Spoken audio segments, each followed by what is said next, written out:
Assalamualaikum warahmatullahi wabarakatuh. Pada pertemuan tiga mata kuliah Matematika Keuangan 2, saya ingin menjelaskan terkait dengan struktur jangka waktu suku bunga, yaitu terkait dengan spot rate dan forward rate.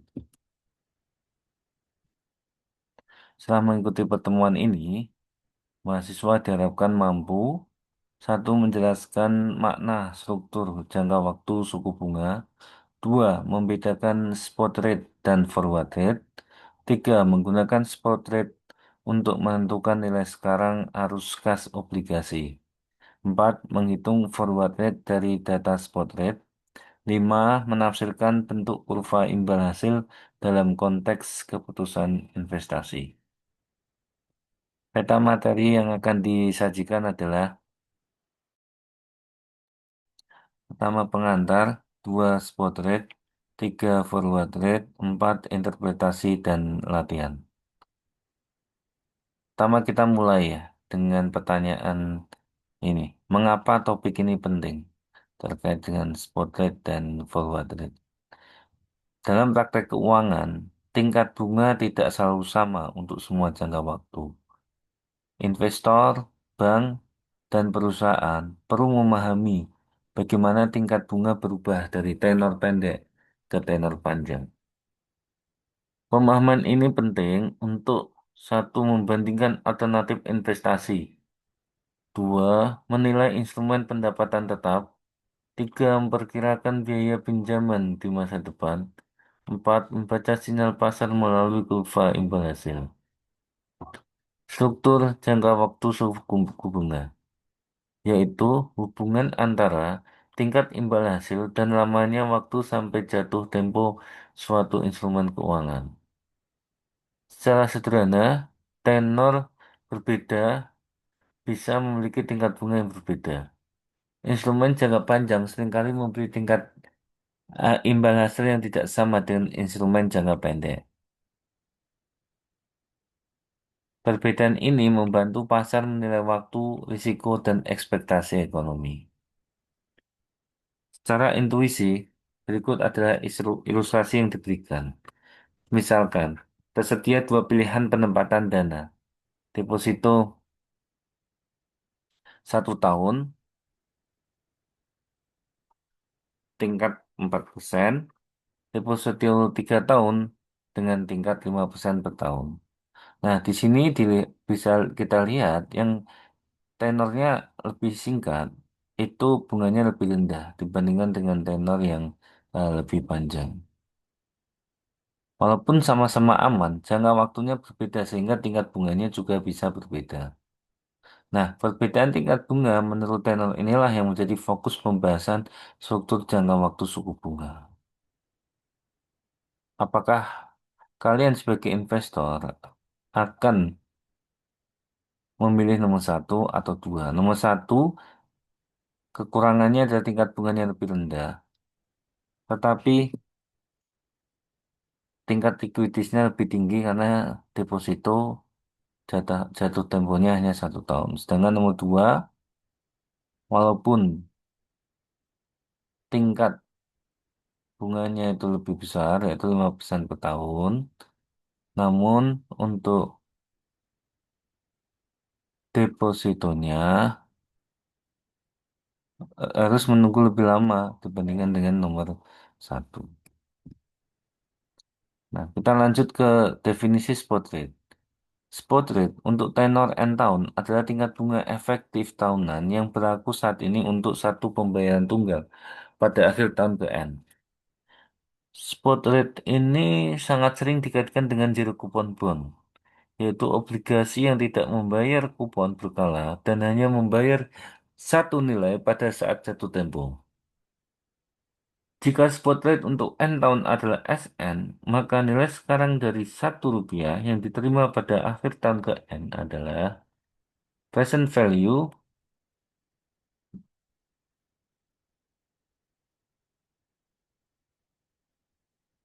Ya, ini satu. Nilai sekarang dari satu. rupiah. Pada akhir tahun ke N, ini tahun ke N ya. Ini nol, ini satu, ini N nol, satu. Nah ini satu rupiah itu di sini. Nah, present value-nya di sini. Nah, itu tingkat bunganya yaitu spot rate ini. Nah, SN, satu plus SN pangkat N.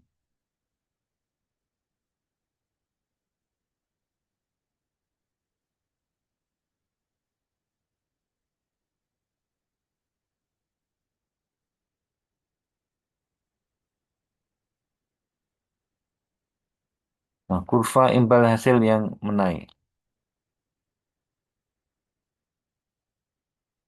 Ini tingkat naik ya. Jadi semakin bertambah tenornya, maka semakin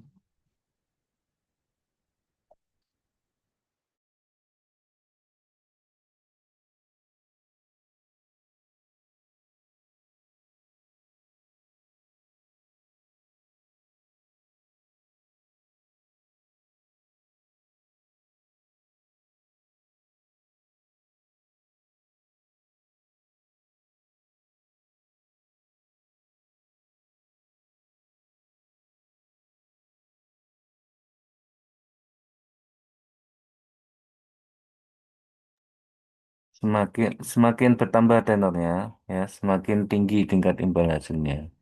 Kalau ini berapa lama tenor?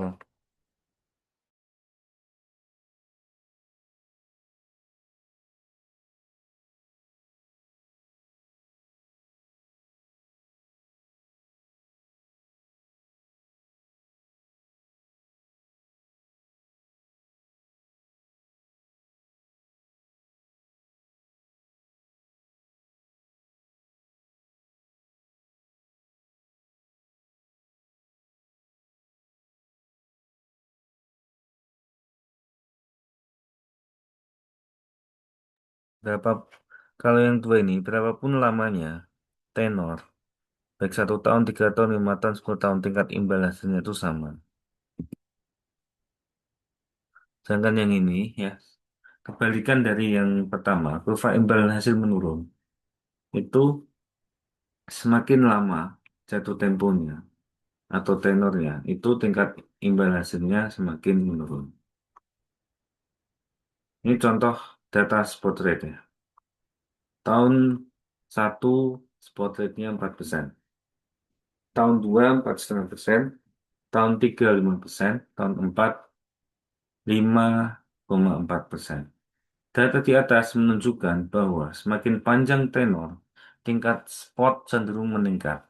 Ini merupakan contoh kurva imbal hasil yang menaik, dan ini menjadi kasus yang ada di sebagian besar kasus. Ya. Sekarang kita lanjut ya, menilai harga obligasi dengan spot rate. Misalkan suatu obligasi memiliki nilai nominal 1 juta rupiah, kupon 6% per tahun, jatuh tempo 4 tahun, pembayaran kupon setiap akhir tahun, maka arus kas obligasi adalah tahun pertama dapat kupon 60.000, tahun kedua dapat kupon 60.000, tahun ketiga 60.000, tahun keempat ya waktu penebusan ya itu dapat 1 juta ya nilai nominal di awalnya ya nilai tebusnya kemudian ditambah kupon. Nah, tapi di sini kita belum tahu ya investor itu membeli obligasinya di berapa. Ya. Gunakan spot rate berikut ya. Berarti S1 ya 4% ya. S2 4,5%, S3 5%, S4 5,4%. Itu. Jadi secara ini ya, secara faktualnya atau secara teknisnya ya, ini ada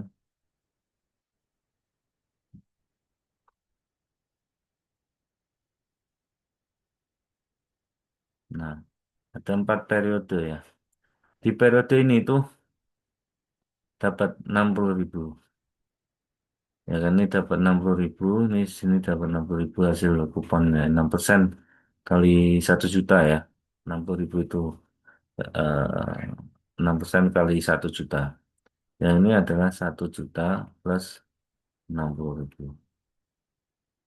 Nah, ini di present value kan, gitu kan. Ke sini ya. Nah, ini akan mendapatkan harga ya obligasi di sini. Gitu. Namun setiap bunga atau spot rate-nya pada tiap-tiap periode itu kan berbeda. Ya, di S1 4% ya. Jadi 6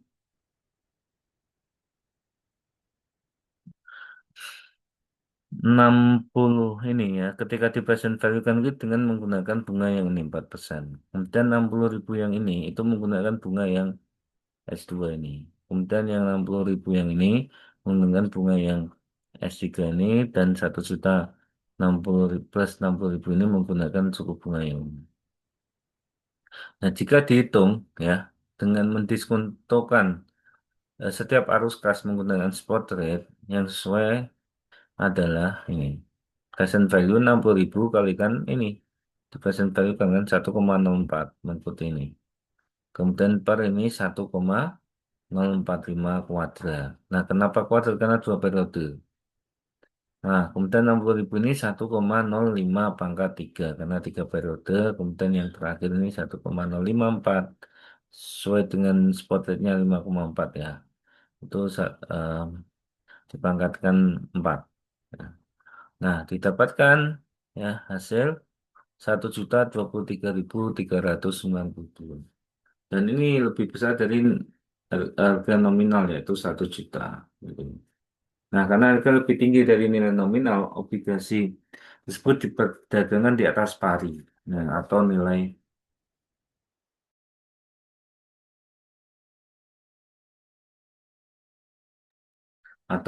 eh, apa harga nominal ya.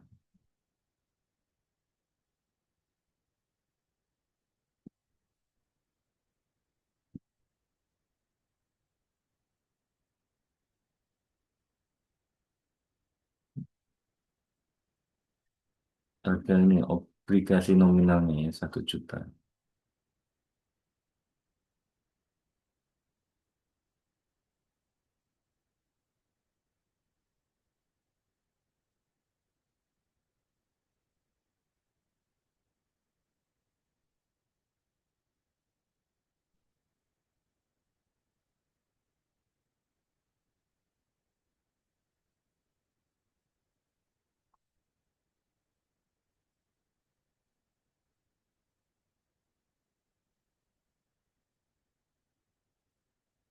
Ya, nilai nominal tadi 1 juta rupiah ya. Nilai di atas nilai par atau kalau bahasa Indonesia kan pari. Kalau bahasa Inggrisnya par atau disebut juga dengan nilai nominal. Kemudian kita lanjut ke forward rate ya. Forward rate adalah tingkat bunga yang disepakati saat ini untuk pinjaman atau investasi yang baru akan dimulai pada waktu tertentu di masa depan. Notasi yang sering digunakan adalah SN, spot rate untuk tenor N tahun. F, T1, T2, forward rate dari waktu T1 sampai T2. Gagasan utamanya adalah pasar saat ini mengimplikasikan tingkat bunga masa depan melalui hubungan antar spot rate. Rumus dasar forward rate. Untuk forward rate dari akhir tahun ke N-1 sampai akhir tahun ke N itu berlaku 1 plus SN pangkat N sama dengan 1 plus SN-1 pangkat N-1 kalikan 1 plus FN-1. Jadi kalau kita lihat ya, forward rate ya ini periodenya 0, 1, bla bla bla bla. Ini ada N-1, kemudian ini N gitu kan. Nah, kita kalau mencari nih forward rate yang ini, itu berarti kan satu plus Sn pangkat N. Ya, nah, sebelumnya kita itu em, ingin mencari future value sampai sini. Ya, berarti apa? Satu plus Sn min satu ya, sesuai dengan ini, for spot rate-nya ya, di N min satu ini, ya, pangkat N min satu. Ya, setelah itu, setelah kita dapat ini, ya, kita future value kan sekali gitu loh. Ya kan? Jadi ini forward rate-nya gitu. Ya, F N min satu ya N. Nah, sehingga untuk mendapatkan nilai F N min satu N ini ya, itu sama dengan ini. Satu plus Sn pangkat N dibagi satu plus Sn min satu pangkat N min satu min satu. Nah, secara lebih umum, forward rate dari waktu N ke waktu N plus M adalah, nah, jadi kan kalau gambar ini ya, kita generalisasikan, ya, ini nol, ini satu, ini N, ya, kalau tadi itu kan, ini N min satu ya, ini N, berarti ini adalah N plus satu gitu kan.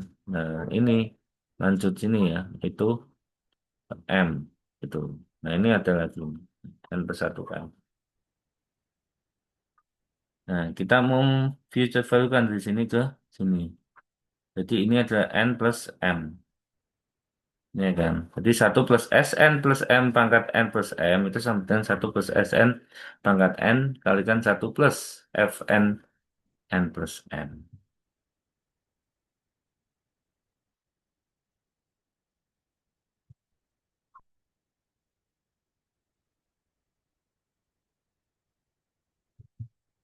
Nah, contoh menghitung forward rate 1 tahun. Gunakan data berikut. S1 4%.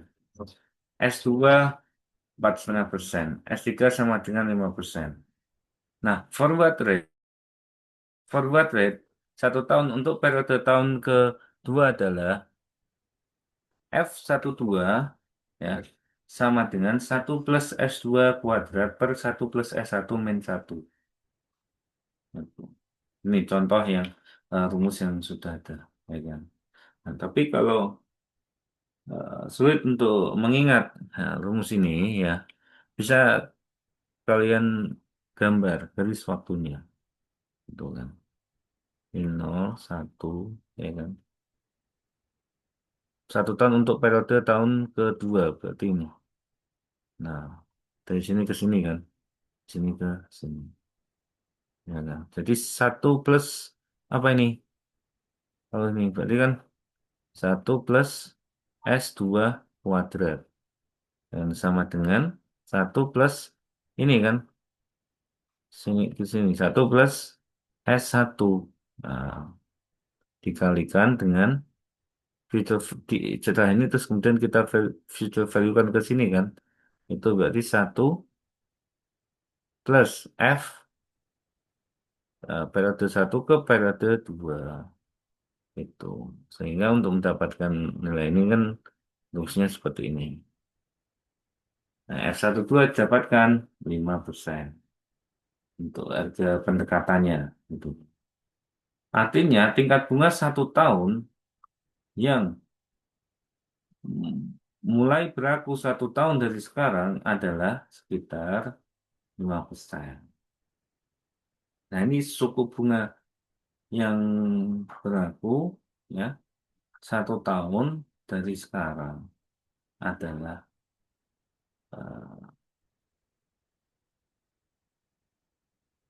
5%. Gitu.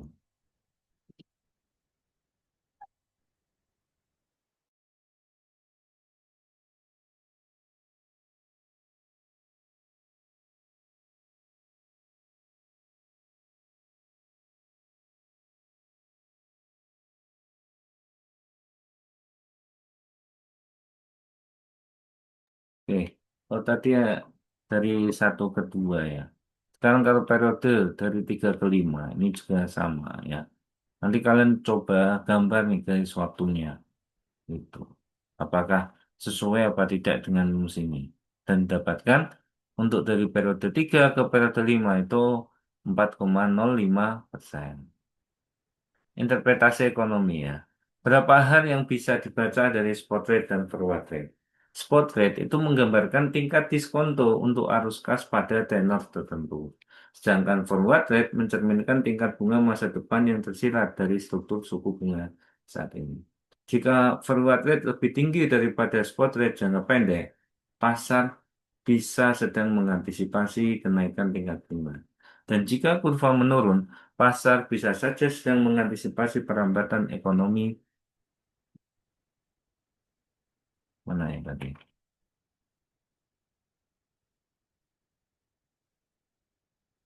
Eh, Sedang mengantisipasi perambatan ekonomi atau penurunan suku bunga di masa depan. Nah, diberikan spot rate berikut ya. Tahun eh, 1 spot rate 3,8%, tahun 2 4,2%, tahun 3 4,6%, tahun keempat 4,9%, tahun kelima 5,1%. Tentukan harga obligasi nominal 1 juta rupiah. Kupon 5%, jatuh tempo 5 tahun. Forward rate 1 tahun untuk periode tahun kedua, ketiga, dan keempat. Forward rate 2 tahun dari akhir tahun kedua sampai akhir tahun keempat. Nah ini kalian latihan ya, eh, mandiri mengerjakan soal ini untuk menguji pemahaman materi terkait dengan spot rate dan forward rate. Ringkasan ya, struktur jangka waktu suku bunga itu menunjukkan hubungan imbal hasil dan tenor. Spot rate itu bisa dipakai untuk mendiskontokan arus kas tunggal pada tenor tertentu. Ya, karena eh, spot rate tadi itu setiap periodenya berbeda untuk tingkat bunganya. Nah, sekumpulan spot rate ini membentuk yield curve. Ya kan, apakah setiap tenornya itu berjalan apa lebih lama, apakah tingkat bunganya itu meningkat atau tidak gitu kan. Nah, kemudian forward rate ada tingkat bunga masa depan yang diimplikasikan oleh spot rate saat ini. Nah, analisis spot rate dan forward rate itu penting dalam valuasi obligasi dan pengambilan keputusan investasi.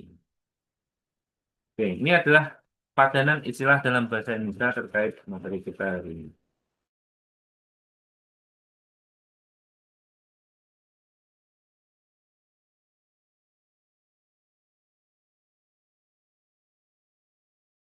Spot rate, suku bunga spot atau suku bunga saat ini.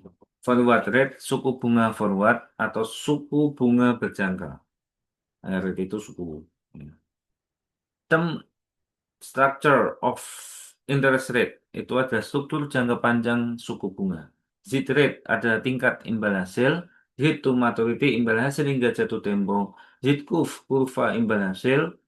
Zero coupon bond, obligasi tanpa kupon, par value, nilai pari, atau nilai nominal. Kalau nilai pari ini bahasa Indonesia. Kalau par itu bahasa Inggris. Kupon rate, tingkat kupon, present value, nilai sekarang. Terima kasih. Semoga materi ini bisa dipahami dengan baik. Assalamualaikum warahmatullahi wabarakatuh.